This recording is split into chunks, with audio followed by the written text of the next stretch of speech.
Dolomite, bumabaha po ngayon sa Pilipinas dahil sa bagyo. At alam naman po natin na meron po isang propose na control. Ang propose na investigahan po yung Dolomite Beach na dahilan daw po ng pagbabaha sa Metro Manila. So marami pong ulit baha ngayon. Baka ibintang din po yan kay Pangulong Duterte dahil alam naman natin na yung Dolomite Beach isa po sa mga projects ni Pangulo.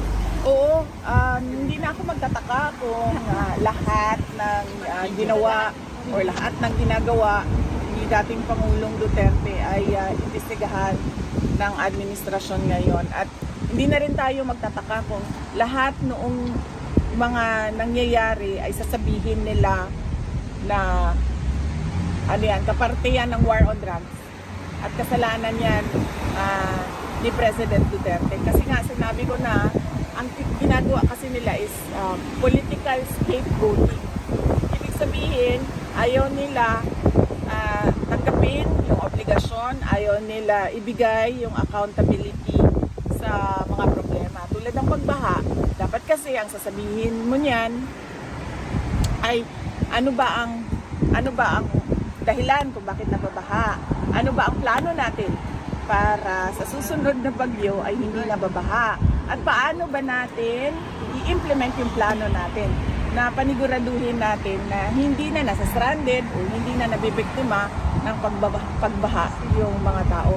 Ganun dapat ang sagot ng gobyerno. Hindi yung magtuturo sila ng ibang tao. Kasi nililihis nila yung attention ng tao sa totoong problema.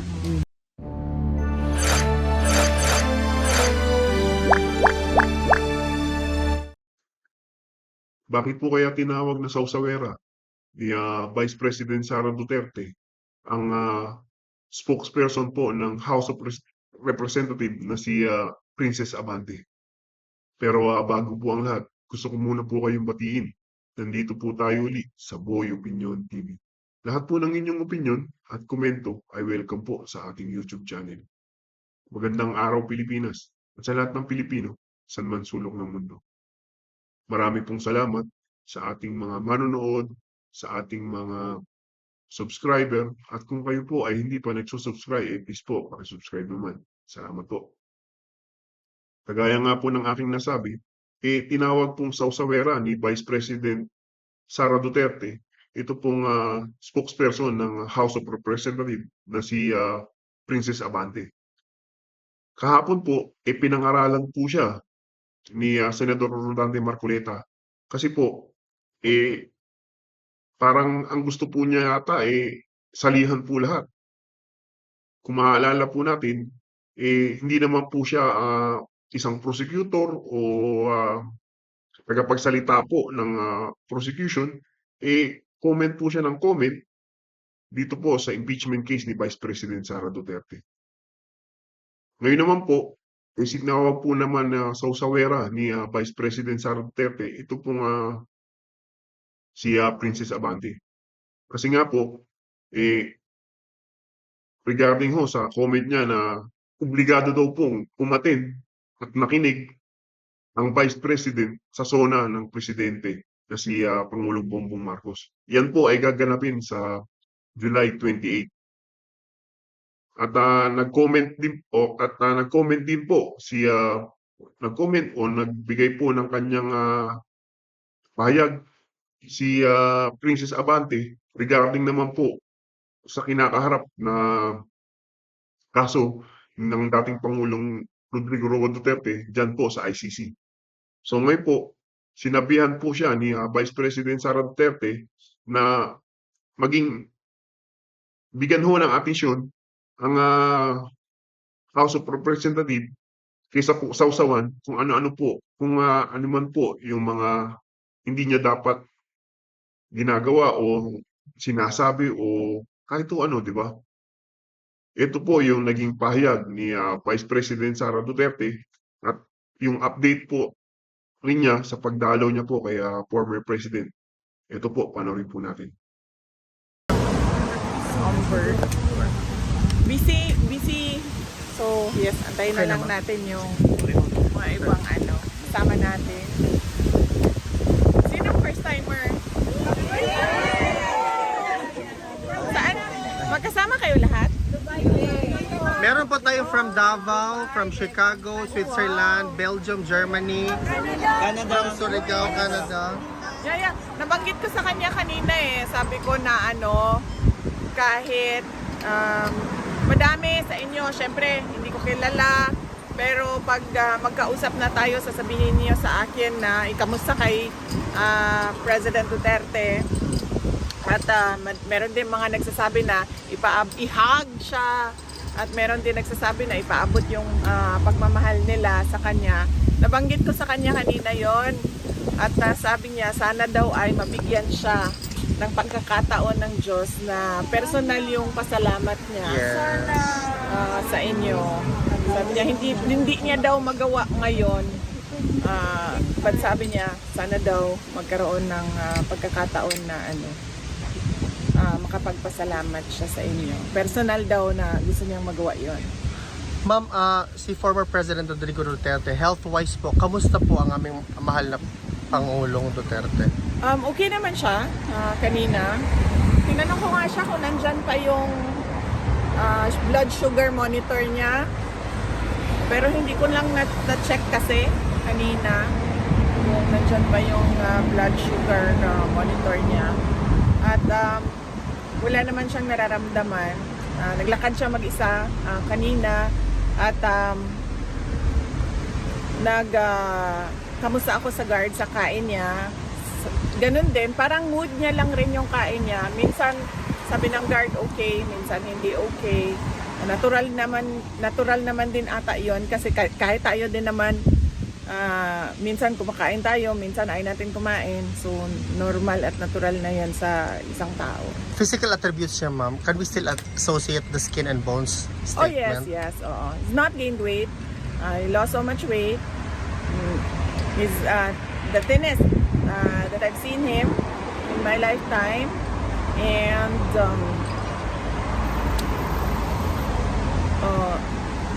I think nag-shave siya from the last time na nagkita kami. So that's Saturday. Pero meron na kasing tumubo na kaagad. At nakwento din ng guard na kailangan daw siya sabihan na mag-shave kasi otherwise hindi na lang daw mag-shave. Oo. Kasi allowed po ba masok po? Yan ang hindi ko alam, ma'am, kung anong orders ng medical officer niya, kung allowed ba siya ng food supplements or vitamins and minerals. But I would think yes. Baka dahil sa edad niya, so kailangan niya ng mga supplements talaga, vitamins and minerals. And of course, alam nila na yung gana niya sa kain is not optimum. Yeah, just a put a point back. Opo, oo. Yung sa hair niya, kasi last time sinabi mo kaya ano lang yung hair, tapos sinabi ko rin na pakamagpakawa. Oo, wala pa siya nagpa-color. May joke kami kanina pero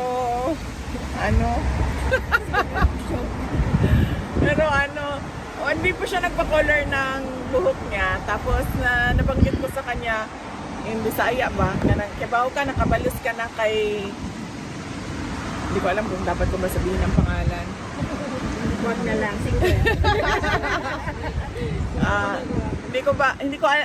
Kibaw ka, nakabalos na ka kay Trillanes.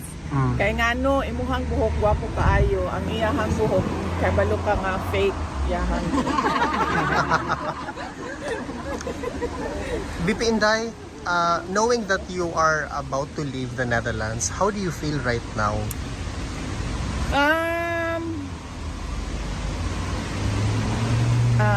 Well, I feel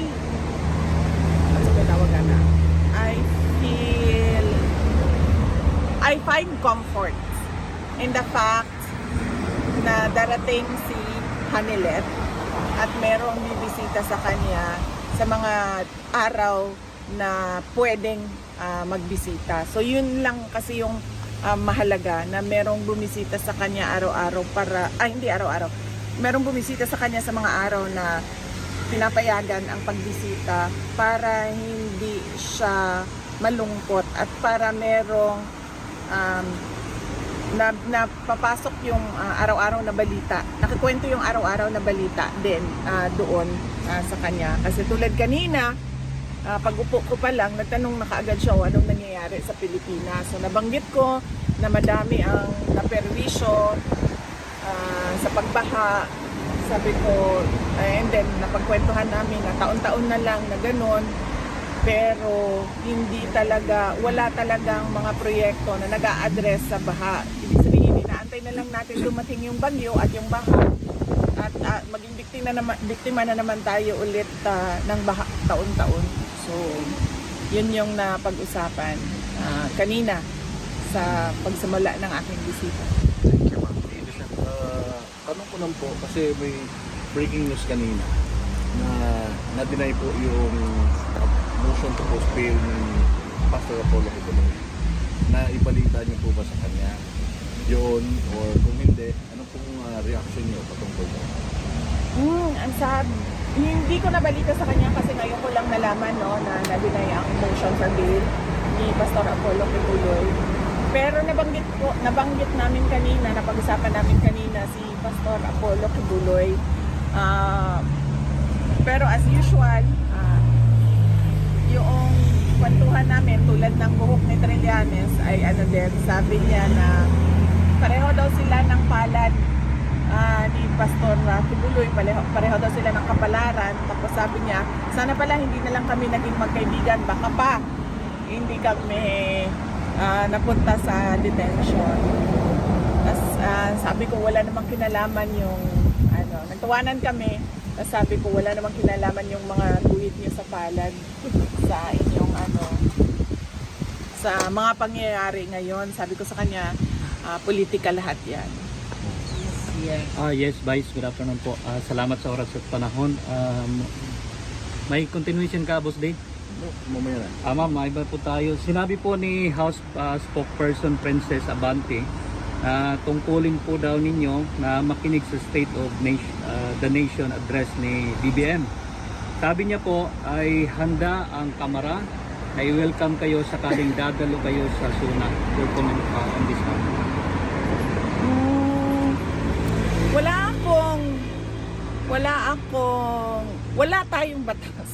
Wala tayong batas na nagsasabi tungkulin ng mga Pilipino ang makinig sa presidente. Ang nasa batas natin nakalagay, tungkulin ng presidente ang magbigay sa atin, mga Pilipino, kung ano yung estado ng ating bansa. Siya yung may tungkulin, tayo walang tungkulin, makinig. We have the rights to listen or to not listen. There is no law mandating us to listen to the president give his State of the Nation address. Thank you, ma'am. At additional, ma'am, giniit po ni House Spokesperson at ni Princess Abante na galing sa mga ebidensya at testimonya ng mga testigo ang kasong crimes against humanity laban kay dating Pangulong Rodrigo Roa Duterte sa International Criminal Court. Anya, marites po daw ay yung sinabi ninyo na nakakulong si PRRD dahil sa chismis. May sagot po ba tayo dito, ma'am? Siguro dapat huwag magsalita si Miss Abante patungkol sa ICC case dahil spokesperson naman siya ng House of Representatives at wala namang kinalaman ang House of Representatives sa ongoing na kaso ngayon. Nandito ako bilang isang Pilipino, bilang isang Vice President ng Pilipinas na pinaglalaban yung karapatan ng isang kasambayan natin na Pilipino na kinuha sa Pilipinas at dinala sa ibang bansa para ikulong. So meron akong right. I have all the right to express my anger against what the administration of BBM did. Pero si Princess Abante, siya ay isang spokesperson ng House of Representatives. So ang dapat niyang itinatopic o ibinabahagi sa taong bayan ay kung ano yung nangyayari sa House of Representatives. Huwag na siyang sumausaw. Ayun. Right. Huwag na siyang sumausaw sa ano. It's out of her league. Thank you, ma'am. Ma'am, on other issue po, okay lang.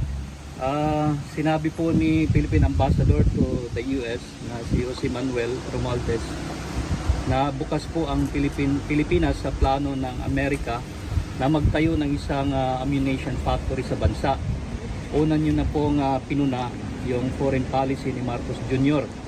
dahil sa masyadong pagkiling sa US. Ma'am, ano po ang masasabi ninyo dito?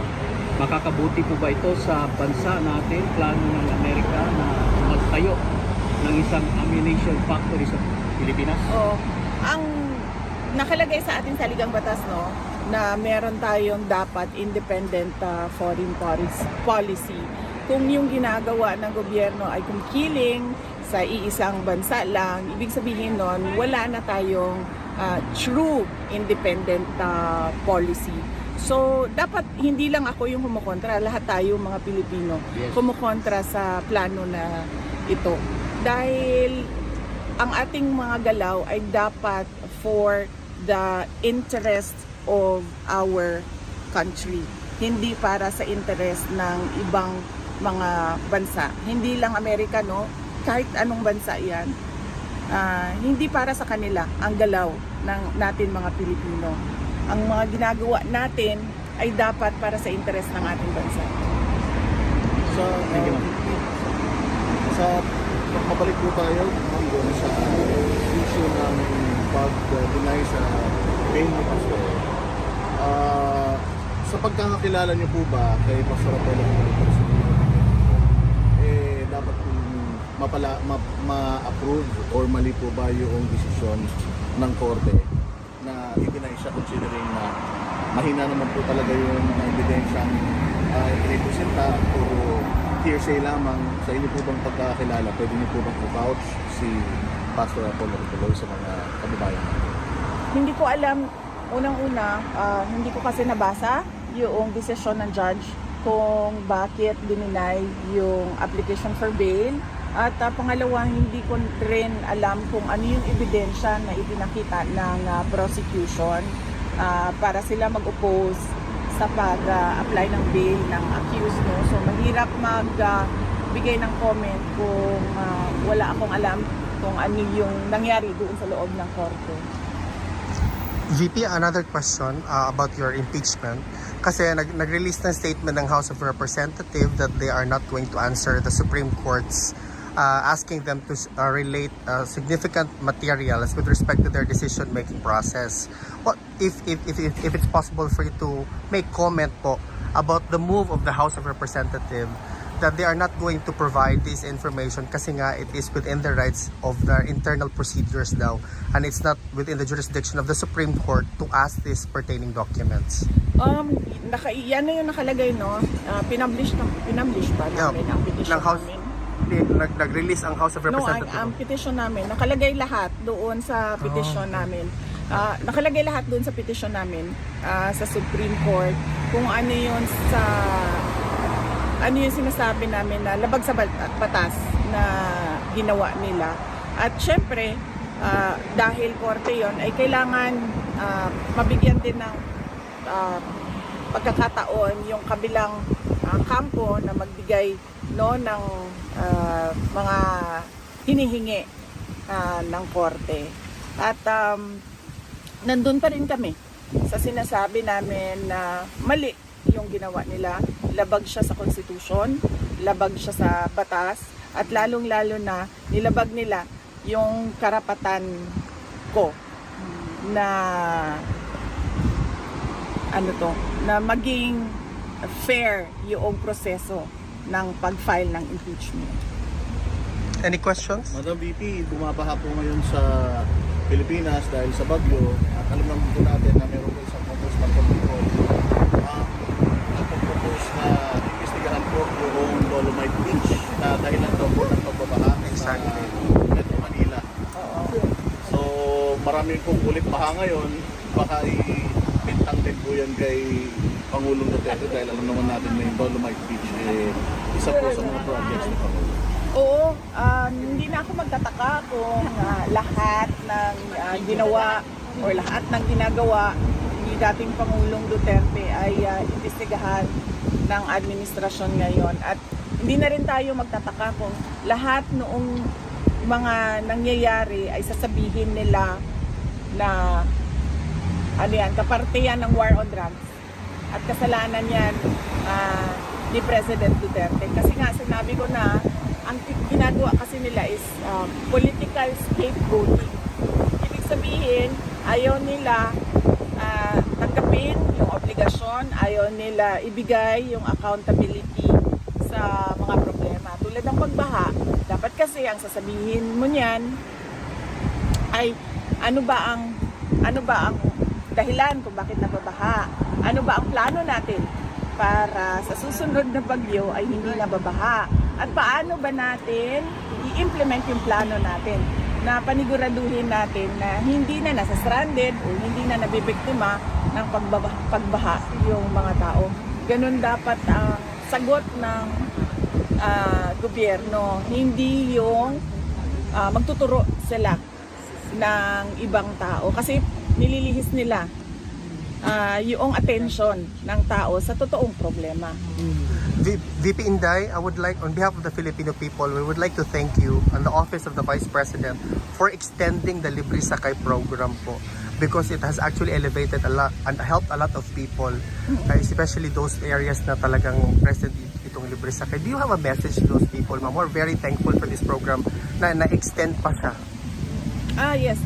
Oh, well, kung gaano man kaliit, kahit gaano man kaliit yung project namin. So as long as magagawa namin ay itutuloy yan ng Office of the Vice President. At sa ngayon, nabasa ko sa reporting kanina doon sa aming group chat sa opisina ay nakikater ang kasi peak hours lang yung libreng sakay. Pero ngayon may emergency dahil marami ang stranded dahil sa baha. So nagtuloy-tuloy yung pagtakbo ng bus para tulungan yung mga na-stranded doon sa kanilang mga assigned routes. Thank you, VP. Salamat. May bago pong statement dito si General Torre tungkol sa mga DDS, wala daw utak. At saka mga DDS daw at ang mga Duterte ay anti-government. At isa pa, nananawagan siya ng pagkakaisa at sinasabi din niya na ICC na ang pinaka-fair. Ano pa daw bang nire-request natin, bakit gusto pa natin pauwiin si Pangulong Duterte? Nasa ICC na, which is ang pinaka-fair daw po sa tingin mo. Lagi ko naman na sinasabi sinasabi sa atin na ayoko or may nagsasabi sa akin na kahit ano tulad niyan, may nagsasabi sa atin na bobo tayo, parang sabihin na lang natin it takes one to know one, so kung bobo kami, bobo ka din. Yes, it takes one to know one. Tayo lang yan. Yes, tayo lang yan. Mas bobo pa. Kaya natin. Bobo tayo mas Sabi ni Marcos na yung tubig, ipunin.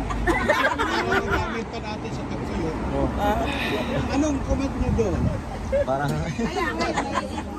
yan ang resolve niya para Opo, ipunin po natin lahat, tapos i-deliver po natin sa Malacanang para po may mainom siya. umiinom na siya ng tubig baha. Opo. Pinakita niya yun. kaya susuyok nun. Ganun na po ang gagawin natin. Ipunin natin lahat, i-deliver natin sa Malacanang para meron silang mainom doon. Ma'am, okay lang. Kasama ba sa option kay PRRD ang kuwan? Ang suggestion ni Atty. Harry Roque katong domestic legal remedy? Napag-usapan namin yan at ang napag-usapan namin magkakapatid ay one after the other ang remedies, hindi sabay-sabay. Okay. Ma'am, At alam ni Atty. Harry Roque yan. Alam niya dahil ilang beses na yan napag-usapan. ma'am, na kay na hinumduman nga tabang ni Pastor Kibuloy sa panang sa eleksyon kay BBM o importante ba ang ma'am kanang utang na loob sa mga Pilipino? Sa mga Pilipino, Yes, utang na loob, delikadesa, malaki sa atin yan, delikadesa, utang na loob, bayanihan, yan yung mga core traits ng mga Pilipino. Kasama na ang pagiging hospitable. Yes. Core traits yan siya ng mga Pilipino. Nakinainomduman ka itong gitabang ni Pastor Kibuloy sa panahon sa election ni Biblen. Oh yes, nag-endorse si Pastor Kibuloy kay President Marcos noong 2022. At nandoon ako the day na nag-endorse siya. Kasi bago kami umalis ng Davao City, dumaan kami sa simbahan, sa Catholic Church, na dumaan din kami kay Pastor Apollo Kibuloy at nag-prayer siya. Nag-pray siya para sa akin at nag-pray siya para kay President Marcos. Meron akong nabasa na tumulong siya bago pa yung presidential elections sa Senate run ata ni President Marcos. Ngano di ay? Kaya yung administrasyon na nagipit siya karon ut pa sa ano sila? Mangga nga. Manggang maasim. Any comment lang ma'am nga ang President sa America is i-invite si PBB before si Sona ni supposedly wala ka pa rin ma'am i-invite sa karon sa I-invite siya? yes Asa ang pinakalit invitation letter?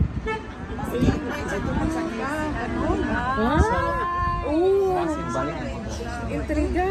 so ano siya ma'am any comment po Hindi. Gusto ko makita yung invitation letter. Any more questions? Go ahead. Kasi Sige ma'am. Diretso mo. Ma'am, pwede mangutana kung anong God ka na. Ang mga tao ba, curious lang sila about ni Attorney Rocky nganong atong last Saturday wala siya. Invited ba daw siya atong event? Wala man natay isa-isa giimbita na tanan invited. Oo. And everybody is are Welcome. were Yeah. everybody welcome. In fact, dito sa ano bang tawag yung Duterte Street, welcome lahat sa lahat ng rallies. Yes. Welcome lahat. In fact, nasaan na yung kasama ko sa Australia at pupunta din sa kasama ko sa Australia, pupunta din sa Korea. Lahat welcome and invited sa sa mga rallies natin. Siguro ang advice ko lang sa lahat hindi naman talaga yan maiiwasan na meron tayong pagkakaiba ng opinyon, ng paniniwala, ng prinsipyo. Dapat yung mga ganon, pag merong problema ay iset aside natin. Mag-focus tayo doon kay dating Pangulong Rodrigo Duterte kasi siya yung nangangailangan ng tulong natin. Correct. Ngayon. Isa lang ang goal natin is makagawa si Tatay Digong. Yes, opo. And then, I hope na magkaisa din tayo. Oo. Tapos kung gumamit tayo by analogy, parang yan parang mag-asawa. Di ba sa mag-asawa, darating yung punto na magsige na maglalis, magsige na mag-away, lagi kayong nag-aaway, lagi kayong nagtatalo, meron kayong mga hindi pagkasunduan dahil nga magkaiba yung ugali ninyo, magkaiba yung personalidad ninyo, magkaiba yung upbringing ninyo. Pero tatahimik kayo dahil meron kayong mga anak. Correct. Yes. Na kailangan kailangan na maayos yung pagpapalaki ninyo sa kanila at hindi nila nakikita na nag-aaway lagi yung kanilang mga magulang at nakatutok sila doon sa mga principal, mga primary ano ba tawag niyan? Concern. Gawa na lang ng solution. kung ano man ang problema. primary individuals doon sa relationship. Sa isang marriage, hindi kasi pag meron na kayo, kung kayo lang dalawa, kayo yung dalawa. Pero pag may anak na kayo, hindi na kayo yung dalawa ang importante. Ang importante na ay yung anak ninyo. Eh ganun din yun sa atin. Marami tayong pagkakaiba. Pero hindi tayo ang importante dito. Exactly. Ang importante dito ay si President Duterte. Amen. Sana magkaisa Ganun yun. tayo. Thank you, ma'am. Parang ganun yun. Pwede bang love na lang o hindi pwede? One more. Always naman love, di ba? Ang difference kasi mag-love na lang daw. Hindi pwede love to BBM.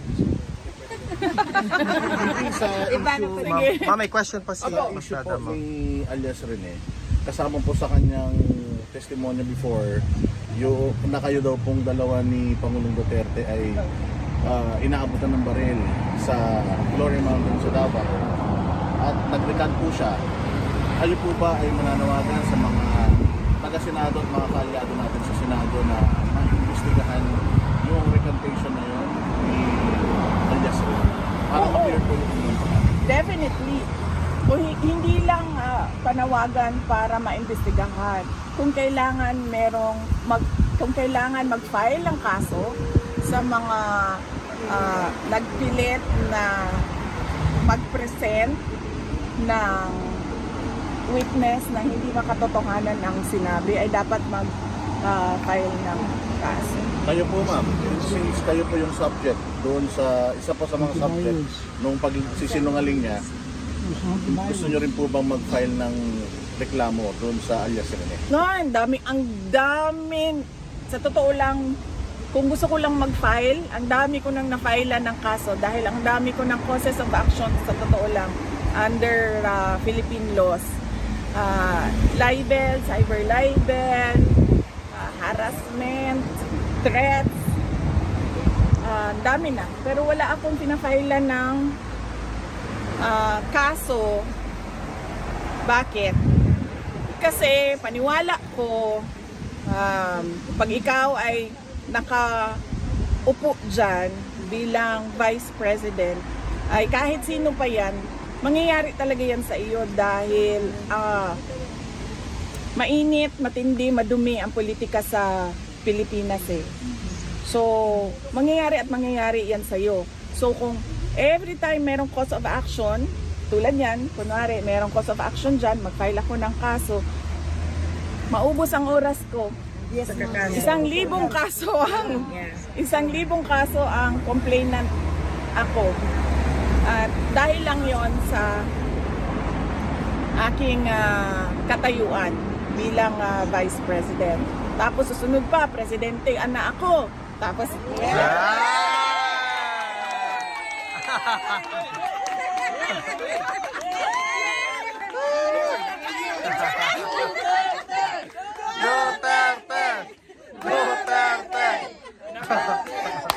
pinapatawa ko lang kayo kasi alam ko pagod kayo sa biyahe.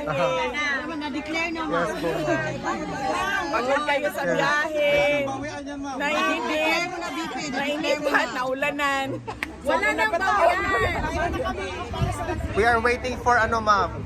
December of next year. UK. Para yan sa president sa soon sa 2028 po President Sara Nagel. Sabi ni kanina, napag-usapan namin yan eh. Nag-launching na ang UK. 2028 elections, sabi niya, kung gusto mong tumakbo ka, isa ako sa... Hindi isa ako. Sabi niya, ako ang pinakaunang mag-contribute at tumulong sa iyo. Sabi niya, sana lang ay nasa labas na ako sa kampanya kasi gusto ko mangampanya. Pero sabi niya, pag sinabi mo sa akin na tatakbo ka, sabi niya, ako yung unang tutulong. Ba't po kaya nagbago isip niya, ma'am? Bakit po kaya nagbago isip ni PRD? Kasi dati Ayaw niya, no? Oo. Ang discussion kasi kanina, ano ba yun?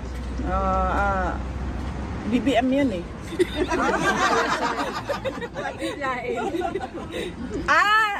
Sabi niya, Marcos daw tatakbo. Sabi ko,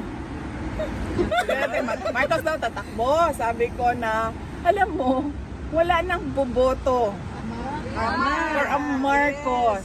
Yes, correct. Ever sa history ng Pilipinas, maging na ako, fortune teller na ako ngayon, nakikita ko na ang future. Sabi ko sa kanya, walang boboto sa mga Marcos na for president. Kasi unang-una, sino ba ang kakampi niya? Yes. Ang mga dilawan. Ang mga dilawan, pagdating sa election, pagdating sa selection, pipiliin nila dilaw. Hindi yan pipili ng Marcos. Sabi ko, sino pang kasama niya ngayon, kaalyado niya ngayon, Makabayan. Sabi ko, kung ang Makabayan pipili, para nila lang give up yung kanilang money-making filosofiya na sila, na gusto nilang pabagsakin yung administrasyon at gusto nila sila yung i-install na gobyerno. So, sino boboto? Wala na boboto sa kanya na na mga ako bumoto ako sa kanya noong 2022. Nag-ano na ko, nabudol, nagmahay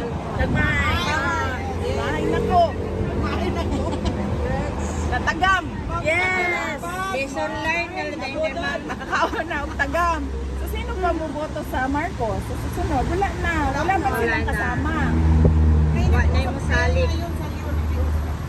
Nagsama-sama. Alam nila yan. Kasi noong lumapit sila, alam nila na hindi nila kakayanin Kung wala ka. ang mga supporters ni Leni Robredo at the time noong 2022. So, ano ba yun? Yun. So sabi ko sa kanya, sino nang boboto sa Marcos? Sabi niya, pag ikaw tumakbo, sabi niya, yan, sabi niya.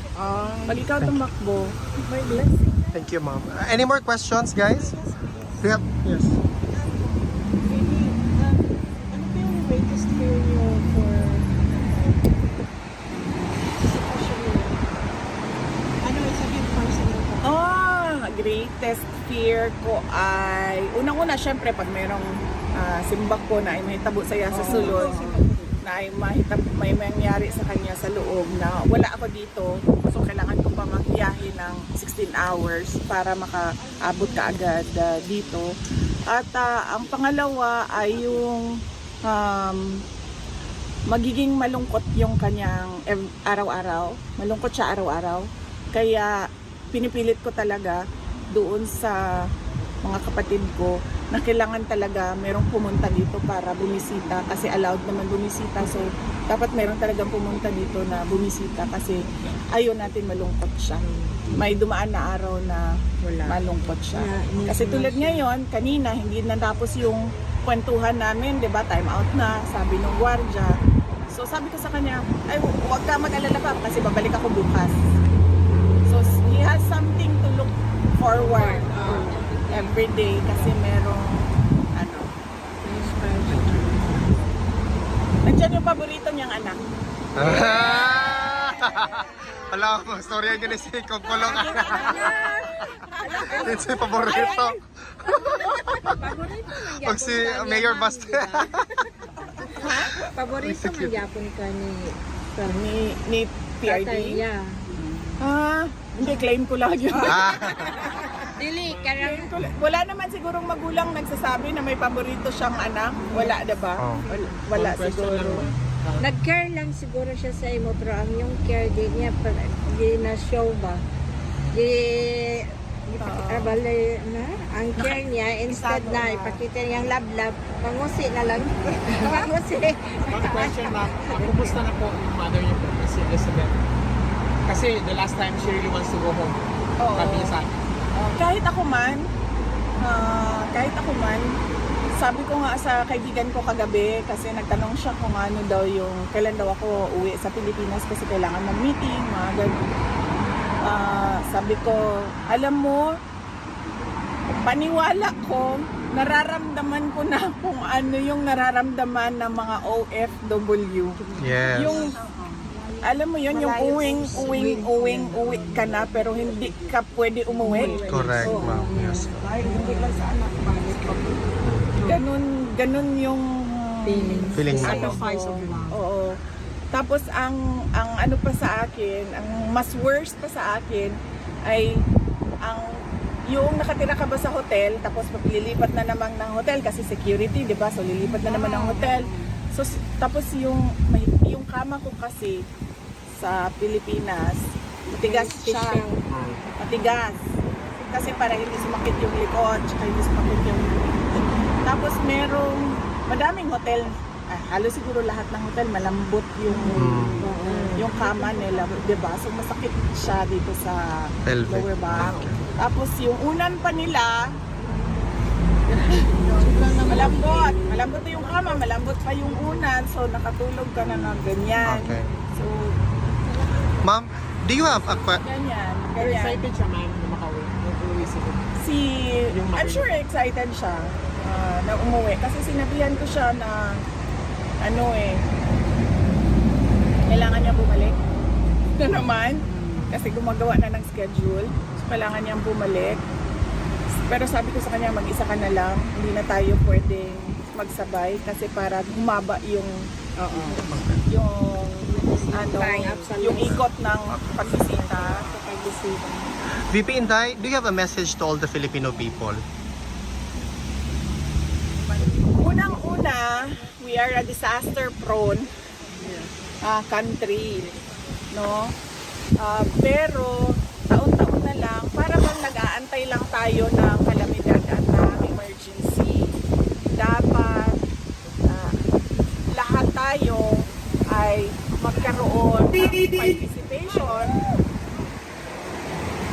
participation sa disaster risk reduction and management plan ng lahat ng mga local government units para handa na yung ating lugar, handa na tayo pagdating noong landslide, pagbaha, bagyo, malakas na ulan, malakas na hangin, lindol, pagsabog ng bulkan, at kung ano pa yung mga iba pang natural at man-made disaster na nangyayari dyan sa ating bansa. So, paniguraduhin natin na handa tayo lagi.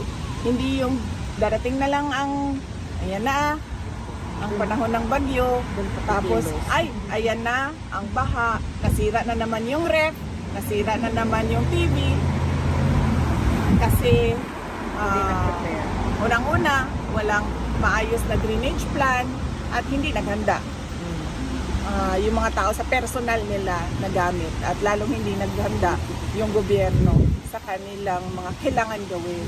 So, yan yung mensahe ko. VP, kailangan maghanda. Sorry, ma'am. Kailangan natin Na-prepare. magkaroon ng plano at magkaroon ng galing dun sa plano na yon ay magkaroon ng mga projects at magkaroon ng implementation ng mga proyekto at magkaroon ng kahandaan sa personal natin na mga properties. Thank you, VP. Ikaw. Yeah. Tayong lahat, ma'am, ang kailangan. Tayong lahat. Dapat magkakaisa tayong lahat. Leader. Ikaw ang leader, kami ang susuporta. Since you're here in the Netherlands and we consider Netherlands is below sea level and engineers here are great in infrastructure for making the dikes.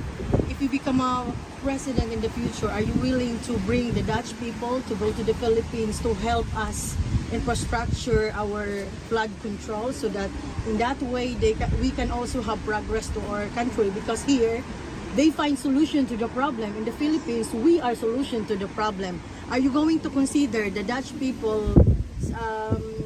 Yes, ma'am. Yeah. Opo. Oh.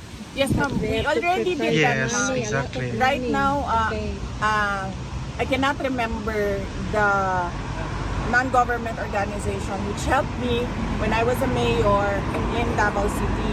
But we did that for Davao City when I was mayor. There was a Dutch consultant sent by the NGO to help the local government unit of Davao City. And then he went around, forgot his name, I forgot the name of the NGO, but it's in newspaper articles. He went around Davao City, and then he assessed the problems, and then he gave common sense solutions. Truly, he gave common sense solutions to the problems of the city with regard to sidewalks, pedestrians, and drainage. Apo. Yan yung pinunta niya doon. At nagbigay siya ng mga recommendations niya. Na ito din yung na-incorporate namin during the JICA study, Japan International Cooperation Agency, na IM for Davao, Infrastructure Modernization for Davao. Nasali yun doon sa kanilang mga planning. So yes, ma'am. Yes. May experience ako when I was mayor with a Dutch technical consultant.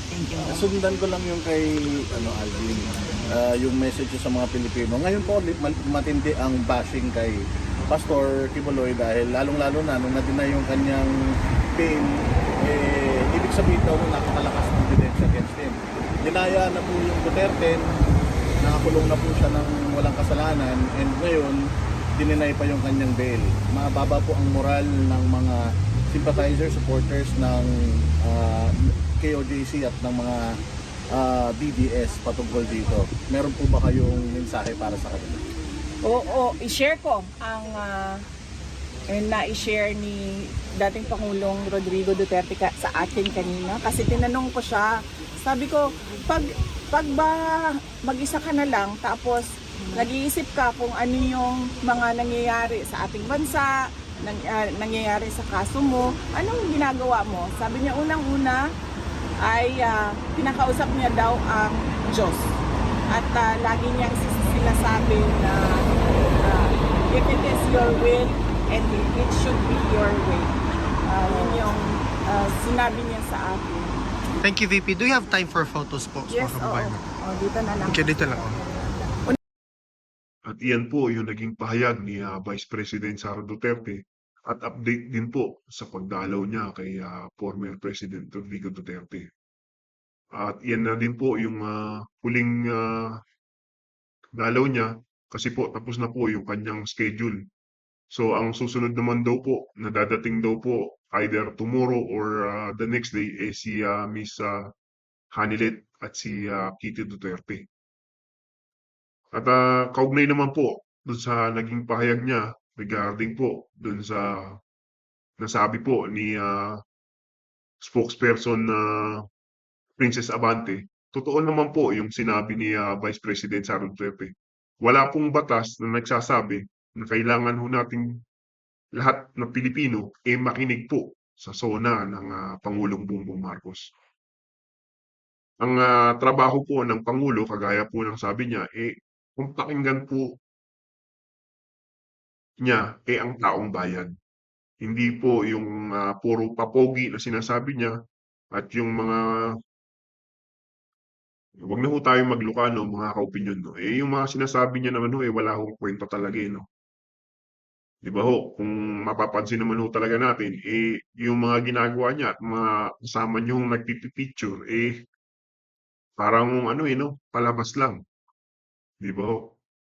Tsaka ngayon lang ho ako nakakita ng magsosona may tarpaulin ho. Ibig kong sabihin, kahit saan ho kayo lumingon diyan ngayon sa sa Metro Manila, may tarpaulin po yung Pangulo na sinasabi ho na meron po siyang SONA sa July 28 na inaanyayahan ho lahat na manood.